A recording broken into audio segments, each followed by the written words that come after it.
창밖은 아직 어둑한 새벽이었다. 박춘자 할머니는 여느 때처럼 일찍 눈을 떴지만 쉽게 잠자리에서 일어나지 못했다. 낡은 단독주택의 싸늘한 공기가 이불 속까지 스며드는 듯다. 천장에 익숙한 무늬를 한참이나 바라보던 할머니는 길게 한숨을 내쉬었다. 삼남매를 키워 출가시키고 10여 년 전 남편과 사별한 후 이 넓은 집에 홀로 남겨진 지 오래였다. 자식들은 제 살기 바빴고 가끔 걸려오는 전화는 늘 용건만 간단했다. 어머니, 별일 없으시죠? 바빠서 이만 끊을게요. 그게 전부였다. 해진시장 골목 어귀에서 30년 넘게 채소 장사를 하며 억척스레 살아온 춘자 할머니였다. 거친 세월의 등은 약간 굽고 손마디는 울퉁불퉁해졌지만 그 덕에 자식들은 번듯하게 자라 제 가정을 꾸렸다. 하지만 정작 자신의 노후는 빈 껍데기 같았다. 아침이면 을에 시장으로 향하던 발걸음도 몇 해 전부터 뜸해졌다. 이제 할머니에게 남은 것은 무료한 시간과 깊어가는 외로움뿐이었다. 할머니, 이것 좀 눌러보세요. 여기 유튜브 들어가면 노래도 나오고 드라마도 볼 수 있어요. 얼마 전부터 다니기 시작한 읍내복지관 어르신 스마트폰 활용교실의 풍경이었다. 27살의 젊은 자원봉사자 김민준 씨는 돋보기를 코끝에 걸치고 작은 화면을 들여다보는 할머니들 사이에서 유독 춘자 할머니를 살뜰히 챙겼다. 할머니는 민준 씨의 도움을 받아 더듬더듬 스마트폰 자판을 익혔고 손주들이 SNS에 올린 사진을 보며 처음으로 좋아요라는 것을 눌러보기도 했다. 화면 속에서 재롱을 부리는 손주들을 보면 잠시나마 시름을 잊을 수 있었다. 그러던 어느 날 할머니의 스마트폰 화면에 연두빛 새싹 모양의 프로필 사진과 함께 따뜻한 햇살이라는 낯선 이름으로부터 친구 요청 알림이 떴다. 망설이다 수락 버튼을 누르자 곧바로 메시지가 도착했다. 안녕하세요, 박춘자 어르신. 우연히 어르신의 소박하고 정감 가는 게시글을 보고 용기 내어 친구 신청을 드렸습니다. 혹시 실례가 되지 않았다면 좋겠습니다. 다소 격식 있는 말투였지만 어딘지 모르게 정중하고 따뜻한 느낌이었다. 춘자 할머니는 가슴이 살짝 두근거리는 것을 느꼈다. 누구일까? 잠시 고민하던 할머니는 서툰 솜씨로 답장을 입력했다. 반갑습니다. 별 볼 일 없는 사람인데 친구 신청을 해주셔서 감사합니다. 그것이 모든 일의 시작이었다. 따뜻한 햇살은 자신을 60 중반에 은퇴한 교사라고 소개했다. 아내와는 오래전 사별했고 자식들은 모두 해외에 나가 있어 홀로 지낸다고 했다. 그는 매일 아침이면 아름다운 풍경 사진과 함께 밤새 평안하셨는지요, 어르신? 하는 다정한 안부 인사를 보내왔다. 춘자 할머니의 소소한 일상 이야기에도 귀 기울여 주었고 때로는 감성적인 시 한 구절을 보내주며 할머니의 메마른 감성을 촉촉이 적셨다. 어르신의 따뜻한 마음씨가 그래서도 느껴집니다. 저도 어르신처럼 정이 많고 순수한 분을 만나게 되어 얼마나 기쁜지 모릅니다. 그의 메시지는 늘 꿀처럼 달콤했다. 춘자 할머니는 어느새 아침에 눈을 뜨면 그의 메시지가 와 있는지부터 확인하는 것이 버릇이 되었다. 답장을 보내고 그의 답을 기다리는 동안에는 소녀처럼 마음이 설레기도 했다. 자식들에게도 털어놓지 못했던 속 깊은 이야기, 남편에 대한 그리움, 홀로 지내는 적적함 같은 것들을 그에게는 스스럼 없이 이야기할 수 있었다. 그는 언제나 진심으로 공감해 주었고 따뜻한 위로의 말을 건넸다. 어머니, 요즘 얼굴이 많이 밝아지셨어요. 좋은 일 있으세요? 복지관에서 민준 씨가 물었을 때 춘자 할머니는 자신도 모르게 환하게 웃으며 고개를 끄덕였다. 응, 그냥 마음이 편안해서 그런가 봐. 차마 따뜻한 햇살에 대한 이야기는 꺼내지 못했다. 괜스레 부끄럽기도 했고 이 행복한 비밀을 혼자만 간직하고 싶은 마음도 있었다. 따뜻한 햇살은 가끔 자신의 젊은 시절 사진이라며 빛바랜 흑백 사진을 보내주기도 했다. 지적인 분위기의 잘생긴 청년이었다. 또 자신이 살고 있다는 캐나다의 아름다운 호수 풍경이라며 그림 같은 사진들을 보내왔다. 춘자 할머니는 그 사진들을 볼 때마다 그곳에서의 삶을 상상해보곤 했다. 그는 종종 한국에 돌아가면 꼭 어르신을 찾아뵙고 싶습니다. 남은 여생을 어르신처럼 좋은 분과 함께 평화롭게 보내는 것이 제 마지막 소원입니다. 같은 말을 하며 춘자 할머니의 가슴을 뛰게 했다. 시간이 흐를수록 춘자 할머니는 따뜻한 햇살에게 깊이 빠져들었다.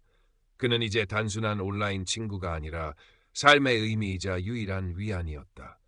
그의 존재는 텅 비었던 할머니의 일상을 새로운 기대와 설렘으로 가득 채웠다. 그러던 어느 겨울날 따뜻한 햇살로부터 다급한 메시지가 도착했다. 어르신 정말 면목 없습니다. 이런 부탁을 드리게 될 줄은 꿈에도 몰랐습니다. 제가 이곳에서 작은 사업을 하나 하고 있는데 갑작스러운 자금난으로 큰 위기에 처했습니다. 이번 주 안으로 해결하지 못하면 모든 것을 잃게 됩니다. 정말 죄송하지만 혹시 아주 잠시만이라도 제게 도움을 주실 수 있으실는지요? 이 은혜는 평생 잊지 않고 한국에 돌아가면 몇 배로 갚겠습니다. 춘자 할머니는 메시지를 읽고 또 읽었다.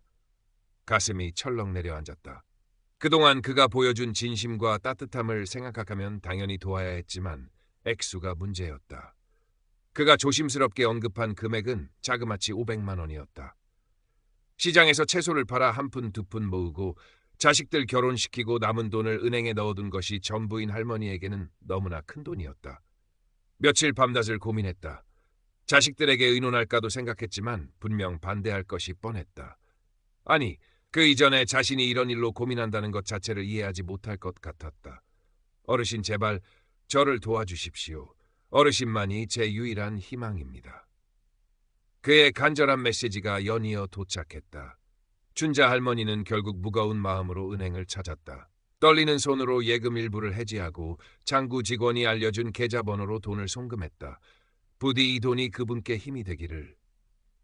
간절히 기도하며 은행을 나섰다. 돈을 보냈다는 메시지를 보내자 따뜻한 햇살은 눈물 이모티콘과 함께 절절한 감사의 메시지를 보내왔다. 어르신의 따뜻한 마음에 눈물이 앞을 가립니다. 이 은혜 죽어서도 잊지 않겠습니다. 곧 모든 것을 정리하고 어르신 곁으로 달려가겠습니다. 그 메시지를 마지막으로 이상하게도 그의 연락이 눈에 띄게 줄어들기 시작했다. 매일 아침 저녁으로 오던 안부 인사도 뜸해졌고 춘자 할머니가 먼저 메시지를 보내도 한참 뒤에야 짧은 답장이 오거나 아예 답이 없는 날도 있었다. 불안한 마음에 전화를 걸어보았지만 지금은 통화하기 어렵습니다. 다음에 연락드리겠습니다. 라는 자동응답 메시지만 흘러나올 뿐이었다. 춘자 할머니는 밤잠을 설치기 시작했다. 애써 괜찮을 거라고, 그가 바빠서 그런 걸 거라고 스스로를 다독였지만 마음 한구석의 불안감은 점점 커져만 갔다. 혹시 내가 속은 건 아닐까 하는 끔찍한 생각이 고개를 들 때면 할머니는 황급히 고개를 저었다. 아니야, 그럴 리 없어. 그분은 그런 사람이 아니야. 하지만 불안감은 현실이 되어 다가왔다. 며칠 뒤 따뜻한 햇살은 다시 연락해 와서는 일이 더 복잡하게 꼬여서 아주 약간의 자금만 더 있으면 모든 것을 해결하고 한국으로 갈 수 있다며 300만 원을 추가로 요구했다. 이번에는 그의 말투가 이전처럼 간절하기보다는 어딘가 초조하고 강압적인 느낌마저 들었다. 춘자 할머니는 깊은 혼란에 빠졌다. 그를 믿고 싶었지만 뭔가 잘못되어 가고 있다는 것을 본능적으로 느끼고 있었다. 떨리는 마음으로 복지관의 김민준 씨에게 넌지시 고민을 털어놓았다. 민준 씨, 혹시 인터넷으로 만난 사람한테 돈을 빌려주는 건 위험한 일일까요? 민준 씨는 춘자 할머니의 불안한 표정과 두서없는 이야기를 듣고 직감적으로 심상치 않은 일임을 깨달았다. 그는 조심스럽게 최근 유행하는 온라인 사기 유형, 특히 노년층을 대상으로 한 로맨스 스캠에 대해 설명해 주었다. 춘자 할머니는 이야기를 듣는 내내 얼굴이 하얗게 질려갔다. 그날 저녁 춘자 할머니의 집에 막내딸 지영 씨가 들이닥쳤다. 엄마, 이게 다 뭐야? 통장에서 800만 원이나 빠져나갔던데 도대체 무슨 일이야? 지영 씨는 은행에서 보낸 문자 메시지를 보고 한달음에 달려온 것이었다. 춘자 할머니는 차마 입이 떨어지지 않았다. 엄마, 혹시 누구한테 돈 빌려줬어? 아니면 이상한 데 투자 같은 거 한 거야? 지영 씨의 다그침에 춘자 할머니는 결국 모든 것을 털어놓았다. 따뜻한 햇살과의 만남부터 돈을 송금한 과정까지. 이야기를 듣는 동안 지영 씨의 표정은 분노와 안타까움으로 일그러졌다. 엄마, 제정신이야? 얼굴도 한번 못 본 사람한테 어떻게 그런 큰 돈을 보낼 수가 있어? 그 사람 사기꾼이야, 사기꾼. 지영 씨의 절규에 춘자 할머니는 고개를 떨구었다. 눈물이 뺨을 타고 흘러내렸다. 아니야, 그럴 리 없어. 그분은 나한테 정말 잘해줬어. 할머니는 현실을 부정하고 싶었다. 다음 날 지영 씨는 김민준 씨와 함께 춘자 할머니를 설득하기 시작했다. 민준 씨는 따뜻한 햇살의 프로필 사진이 인터넷에서 떠도는 외국 모델의 사진을 도용한 것이라는 사실을 검색해서 보여주었고, 그가 언급했던 캐나다의 주소 역시 존재하지 않는 유령 주소임을 확인시켜 주었다. 그가 보내온 감성적인 시나 글귀들도 모두 유명 작가들의 작품을 베낀 것이었다. 하나둘씩 드러나는 진실 앞에 춘자 할머니는 할 말을 잃었다.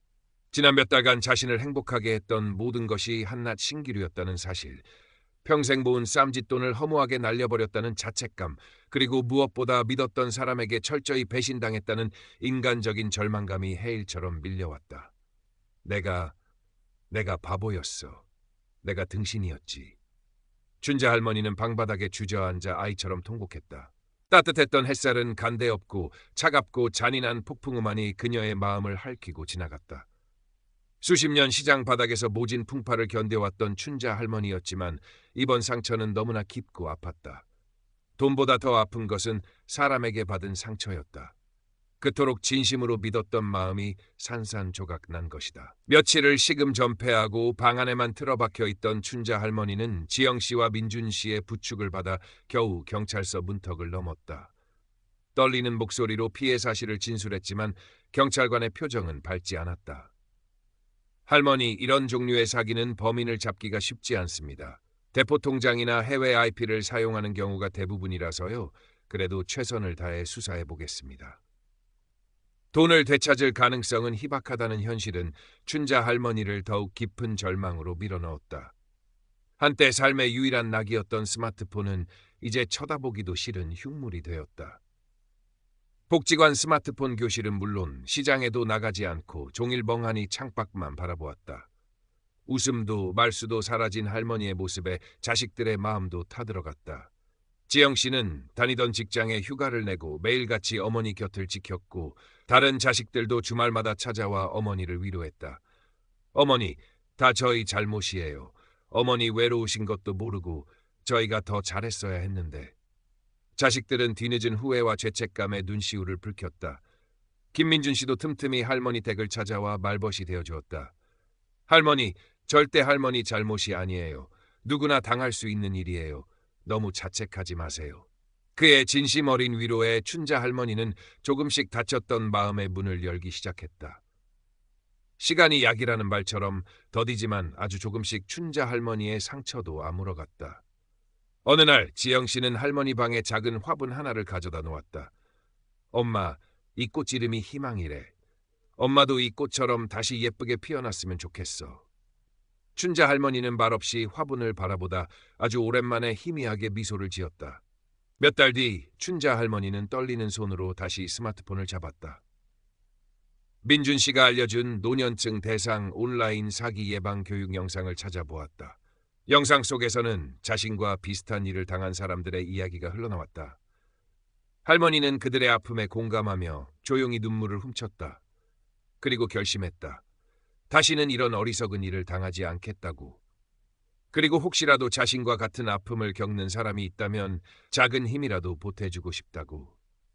다음 주 춘자 할머니는 다시 복지관 스마트폰 교실에 나섰다. 예전처럼 활기찬 모습은 아니었지만 표정은 한결 편안해져 있었다. 쉬는 시간에 할머니는 자신과 비슷한 연배의 다른 할머니들에게 조심스럽게 자신의 경험을 이야기했다. 내가 이렇더라니까 사람 마음 갖고 장난치는 못된 인간들이 세상에 참 많아. 다들 조심해야 혀. 할머니의 이야기에 다른 이들도 고개를 끄덕이며 서로의 경험을 나누고 위로했다. 그날 오후 집으로 돌아온 춘자 할머니는 창가에 놓인 희망이라는 임의 꽃에 물을 주었다. 햇살을 받아 반짝이는 초록 잎사귀가 유난히 싱그러워 보였다.